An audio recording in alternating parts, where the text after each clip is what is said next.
সাতক্ষীরা বিনের পোতায় গড়ে উঠেছে Hasan foods and beverage কোম্পানির নামে সুবিশাল ফ্যাক্টরি। ফ্যাক্টরি কয়েকটা ইউনিটের কাজ প্রায় শেষ মুহূর্তে। ফ্যাক্টরি 80% কাজ শেষ হলেও বাকি কাজ শেষ করার সর্বোচ্চ চেষ্টা করছেন কোম্পানি কর্তৃপক্ষ।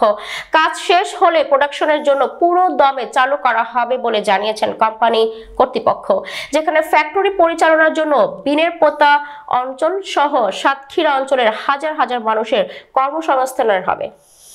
বিনের পোতা Hasan food and beverage limited নামে একটি কারখানা আমরা শুরু করেছি। বিগত প্রায় 3 বছর যাবৎ কাজ চলমান। এখানে আমাদের হলো এসএ খতিয়ানের মালিক আমরা, 3 একর 14% জমির মালিক। ইতিপূর্বে আমাদের হলো ওই যে পানি উন্নয়ন বোর্ড থেকে 40% জায়গা একর করে নিয়েছে। বিআরএস খতিয়ানে আমরা 2 একর 74% আমরা মালিক। এখানে আমরা একটা কারখানা করতেছি। এই কারখানা আগামী 14 এপ্রিল 2025 আমরা উৎপাদনে যাব ইনশাল্লাহ।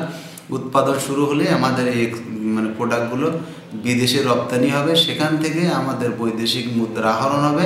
আমি মনে করি এই উৎপাদনের মাধ্যমে এখানে এলাকার সাধারণ মানুষের কর্মসংস্থান হবে এবং এই কর্মসংস্থানের মাধ্যমেই আমাদের সাতক্ষীরার মান উন্নয়ন হবে, অর্থনৈতিক অবস্থা ভালো হবে। এবং আমি সকলের দোয়া চাচ্ছি, আপনারা সকলেই আমার জন্য দোয়া করবেন, সহযোগিতা করবেন, আমি যেন ফ্যাক্টরিটা ভালো একটা জায়গায় নিয়ে যেতে পারি।